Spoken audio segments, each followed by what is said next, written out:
Kami selalu mengandalkan Tuhan dan kami selalu mau mempercayakan hidup kami kepada Tuhan karena Engkau tahu yang terbaik di dalam kehidupan kami. Terima kasih untuk kasih setiamu yang selalu baru setiap pagi bagi kami semuanya.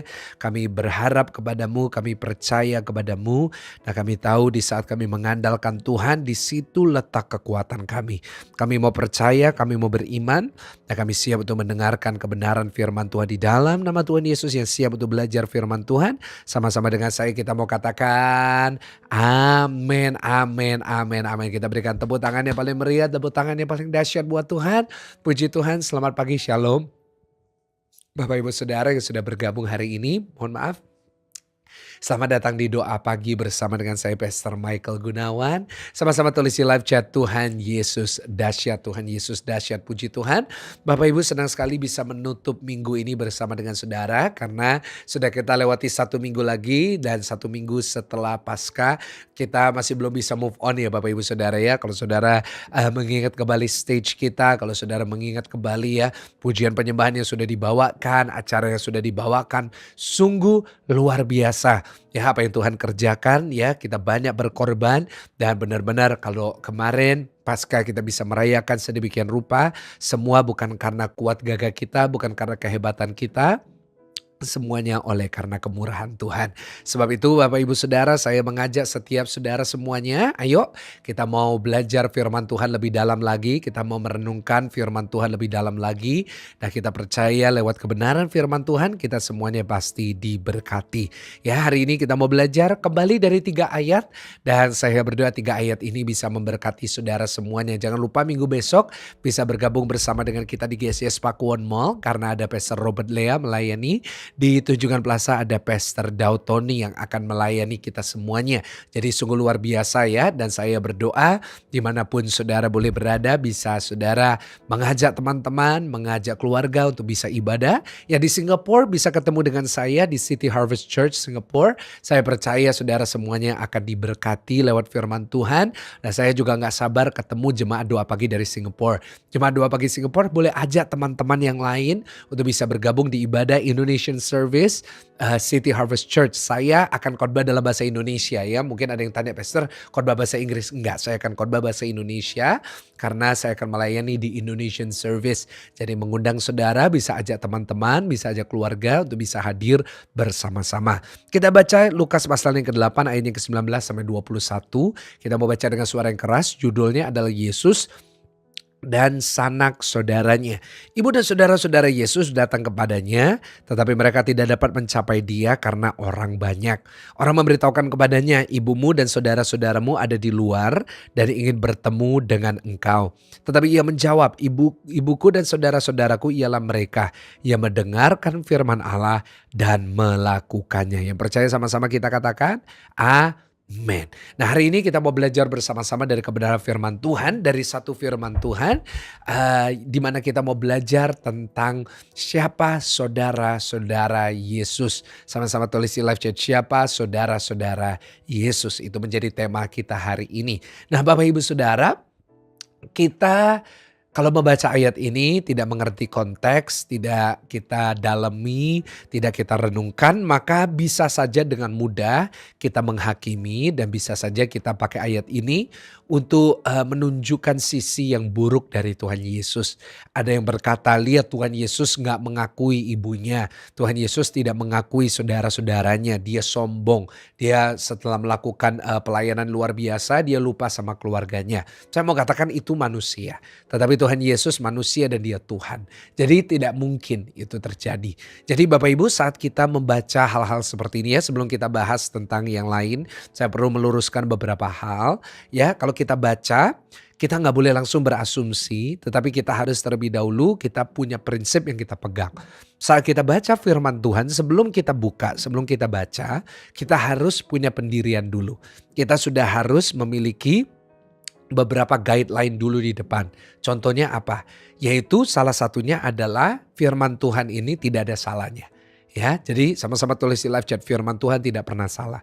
Nah, jadi kalau saudara sudah membaca dengan satu pemikiran, dengan satu prinsip bahwa firman Tuhan nggak pernah salah, maka kita nggak akan cari kesalahan.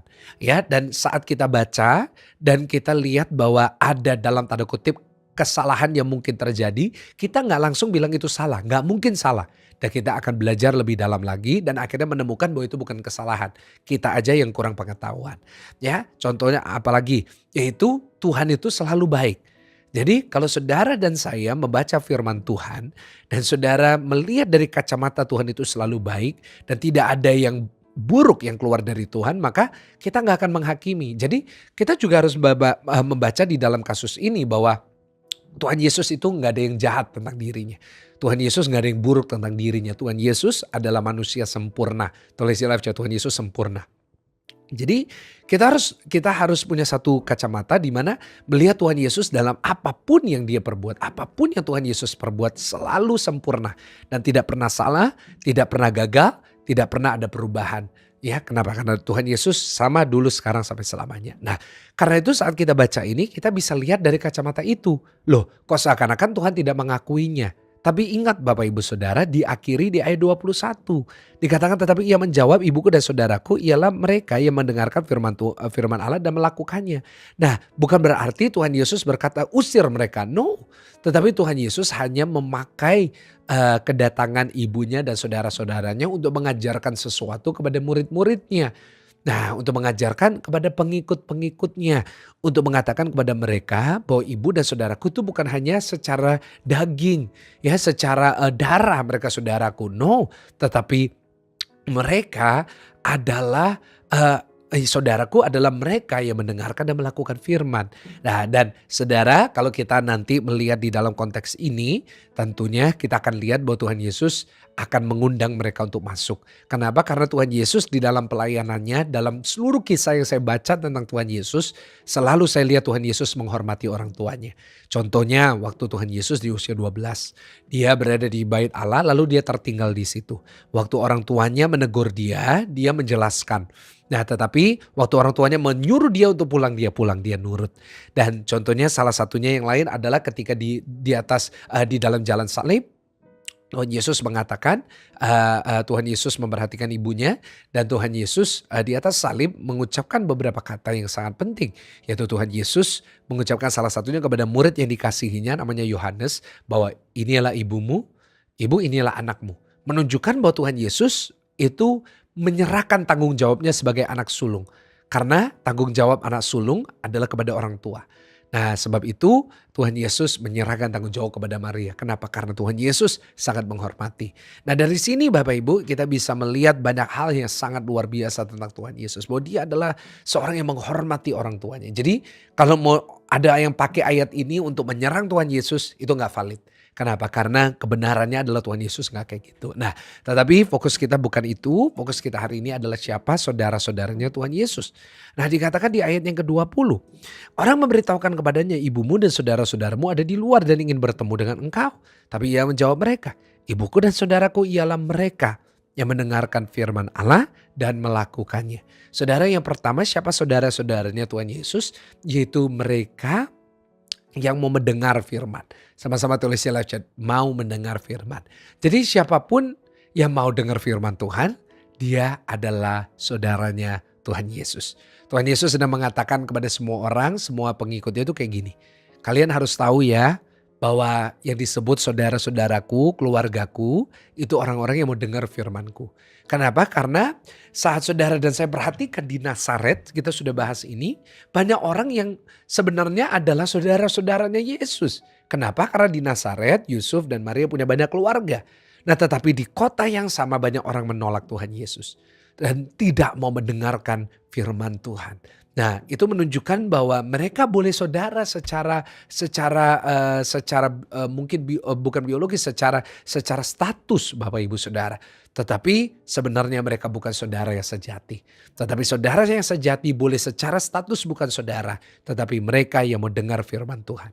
Saudara, siapapun yang dengar firman, dialah pribadi yang menjadi saudaranya Tuhan. Karena itu hari ini kitalah saudara-saudaranya Tuhan. Saudara yang mau dengar firman Tuhan, saudara yang hari ini ikut doa pagi kita saudaranya Tuhan. Tulis di live chat kita saudaranya Tuhan. Dan saudara, kita semuanya berapa ribu orang yang mengikuti ini, kita semuanya ini adalah satu keluarga. Kenapa? Kita semua saudara. Karena kita saudaranya Yesus, artinya kita semuanya satu saudara.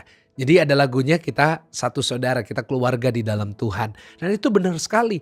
Karena itu ayo sebagai satu keluarga di dalam Tuhan, jangan saling menyerang, jangan saling menjatuhkan, jangan kita saling menghalangi, jangan kita saling menyakiti. Saudara, kadang-kadang kita lupa bahwa kita ini satu keluarga, kita ini satu saudara. Dan akhirnya kita ini saling nyakitin, saling ini, aduh saya rasa itu bukan sesuatu yang baik ya. Saya rasa itu bukan sesuatu yang cantik dilihat sama orang. Kita saling menjatuhkan, kita saling menjelekkan. Ayo kita ini satu keluarga di dalam Tuhan. Siapapun saudara, saya mengasihi saudara. Saudara dari manapun, saudara dari gereja manapun, dari kelompok manapun, dari kota manapun, bahkan dari negara manapun. Saudara adalah saudara Pastor Michael. Kita satu keluarga di dalam Tuhan. Kita satu tubuh Kristus. Tidak boleh ada perpecahan, tidak boleh ada hal-hal yang memisahkan kita. Kenapa? Karena kita semua saudara-saudaranya Tuhan Yesus. Kenapa? Karena kita mau dengar perkataannya. Ayo kita jangan berhenti dengar firman. Jangan berhenti dengar nasihat firman Tuhan. Jangan berhenti kita mau dengar nasihat dari setiap khotbah yang kita dengar. Ya, saat saudara ditegur lewat firman Tuhan. Ayo jangan kita marah, jangan kita tersinggung lalu kita gak mau dengar khotbah lagi. Tapi justru sebaliknya saat kita dengar kebenaran firman Tuhan, kita justru pakai itu untuk berubah. Kita pakai itu untuk bertobat. Kita pakai itu untuk menjadi dorongan kita untuk kita jadi pribadi yang lebih baik. Bapak Ibu Saudara, doa saya kita terus menjadi satu saudara di dalam Tuhan. Saat kita gak pernah berhenti mendengar firman Tuhan. Ya, saudara dan saya harus tahu bahwa yang kita dengar harus firman Tuhan, bukan perkataan satu orang. Bukan perkataan orang lain. Yang kita dengar harus firman. Kadang-kadang hidup kita gak baik, kadang-kadang hidup kita bisa tersesat, kadang-kadang hidup kita bisa salah jalan. Kenapa? Karena kita mengikuti jalan yang salah. Kenapa kita bisa ikut jalan yang salah? Sederhana. Karena saudara dan saya seringkali mengikuti kata manusia. Kata manusia bisa salah. Ya, nasihat manusia itu bisa kadang-kadang menjerumuskan. Tetapi kalau kita dengar firman, kita gak mungkin salah. Kenapa? Karena firman Tuhan itu tidak pernah salah. Tadi saya udah bahas. Ya, jadi ayo kita menjadi saudara-saudaranya Tuhan, di mana kita terus mau dengar firman Tuhan. Jangan pernah bosan dengar firman Tuhan, apalagi jangan tidur waktu dengar khotbah, ya. Dan yang kedua, Bapak Ibu Saudara, dikatakan mereka yang mau mendengarkan firman Allah dan melakukannya. Yaitu siapa saudara-saudaranya Tuhan, yaitu mereka pelaku firman. Sama-sama tulis di live chat, pelaku firman. Siapa yang merupakan saudara-saudaranya Tuhan Yesus, keluarganya Tuhan Yesus adalah mereka yang mau melakukan firman. Jadi bukan hanya mereka yang ya di dalam kehidupannya hanya ya mengucapkan cuma bilang saya udah ke gereja, saya udah dengar khotbah, saya udah catat khotbah, tapi melakukannya setiap hari. Kita udah bahas ini kemarin ya Bapak Ibu Saudara, firman itu harus dipraktekin supaya mengamplifikasi kebenaran itu. Nah, begitu juga dengan hidup kita, kalau kita mau jadi saudaranya Tuhan, firman itu harus dilakukan. Firman itu gak boleh hanya sebatas kita dengar di pintu gereja. Tetapi justru saat saudara dan saya keluar dari pintu gereja, itu adalah awal dari kehidupan kita yang melakukan kebenaran firman Tuhan. Bapak Ibu Saudara, saya percaya kok bahwa kalau saudara ini menjadi pelaku firman, kita tuh hidupnya pasti berbeda dengan yang lain. Ya, kenapa? Karena banyak orang itu hanya suka dengar tapi nggak mau melakukan. Saudara pendengar firman banyak sekali. Ya, kalau saudara lihat hari-hari ini konten-konten khotbah yang mendengar itu kalau mau dihitung di seluruh TikTok itu jutaan Bapak Ibu Saudara. Tapi yang melakukan nggak sampai jutaan, bahkan nggak sampai ratusan ribu, mungkin puluhan ribu. Ya, ayo kita jangan cuma like khotbahnya orang, jangan kita hanya mendengar shortsnya orang, kita harus melakukannya di dalam kehidupan kita. Yang mau katakan amin. Kenapa? Karena itu menurut saya satu hal yang sangat luar biasa efektif. Ya, karena kalau kita cuma dengar firman, apa bedanya kita dengan agama lain? Apa bedanya kita dengan orang lain? Bahkan apa bedanya kita dengan orang yang mencari kesalahan dari kekristenan? Saudara, orang yang cari salahnya dari Alkitab itu juga dengar firman ya. Saudara, kalau kita lihat para pengkritik-pengkritik firman, banyak orang yang mungkin bukan dari agama Kristen yang menyerang agama kita. Mereka juga dengar firman. Mereka bahkan baca firman, tapi mereka nggak pernah melakukan. Nah, itu bedanya. Jadi kalau kita cuma berhenti di pendengar, maka kita nggak ada bedanya sama mereka yang benci dengan kekristenan. Levelnya sama dengan mereka. Tapi doa saya, kita semuanya nggak berhenti di situ. Tetapi kita menjadi orang-orang Kristen yang melakukan firman Tuhan. Supaya dunia bisa lihat bahwa kita bukan hanya mendengar, tapi kita melakukannya. Dan yang ketiga, siapa saudara-saudaranya Tuhan Yesus? Yaitu mereka yang menjadi murid-muridnya.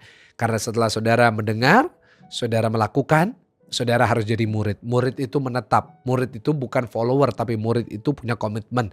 Beda ya, bukan hanya fan, bukan hanya follower, tapi murid. Itu beda sekali Bapak Ibu Saudara. Ya, tingkatannya itu dari fan, ngefans, ya, seneng, kagum. Oh, banyak ya yang kagum dengan ajaran Tuhan Yesus. Jangankan orang Kristen, dari agama lain pun kagum dengan ajaran Tuhan Yesus. Tetapi kita bukan hanya jadi follower, cuma pengikutnya, tapi kita harus jadi murid. Nah, kenapa? Karena kalau follower itu kapanpun bisa unfollow. Tapi kalau murid nggak bisa. Murid itu harus komitmen. Murid itu benar-benar harus bayar harga di depan.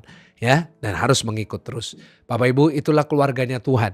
Keluarganya Tuhan bukan mereka yang ya berada di gereja setiap hari Minggu. Karena orang bisa ada di gereja tanpa menjadi murid. Orang banyak bisa jadi di gereja tanpa mereka melakukan firman. Mereka hanya mendengar. Bahkan ada yang masuk ke gereja dari awal sampai akhir tidur. Ya, tetapi mereka adalah mereka yang mau dengar, mereka mau melakukan, dan mereka yang mau jadi murid. Murid itu mau diajar, murid itu mau berubah. Murid itu semakin hari semakin baik. Ya, dan saya berdoa jemaat, doa bagi semuanya jadi murid. Kita udah dengar, kita udah ngelakuin, kita jadi murid. Kita komit untuk ikut doa pagi setiap hari, nyembah Tuhan setiap hari, cari Tuhan setiap hari. Dan saya percaya, maka di situ letak kekuatan kita. Saya percaya kita semuanya pasti diberkati. Ya, mari kita jadi keluarganya Tuhan. Dan saya mau beritahu, kita jadi keluarganya Tuhan. Semua kebutuhan kita semuanya dicukupkan oleh Tuhan. Ya, mari kita berdoa sama-sama. Kami bersyukur untuk kasih setiamu, berkat-Mu yang baru setiap hari. Berkati jemaat-Mu. Berkat dari Allah Bapa, Allah Putra, Allah Roh Kudus memberkati jemaat Tuhan. Mulai hari ini sampai selama-lamanya. Kami mau bersyukur kepada Tuhan. Kami keluarganya Tuhan. Kami gak mau kecewakan Tuhan. Kami mau mendengar setiap firman. Kami mau melakukan setiap firman. Bahkan lebih daripada itu. Kami mau menjadi orang-orang Kristen yang menjadi murid Tuhan. Yang mau belajar, yang mau diubahkan. Dalam nama Tuhan Yesus. Yang sudah diberkati lewat firman Tuhan. Sama-sama katakan amin. Tuhan Yesus memberkati saudara. Jangan lupa minggu besok di GCS Pakuan Mall ada Pastor Robert Lea. Dan jangan lupa untuk minggu besok yang di Singapura bisa ketemu dengan saya di City Harvest Church. Dan saya percaya saudara semuanya diberkati. Tuhan Yesus menyertai saudara semuanya. God bless you. Haleluya. Amin.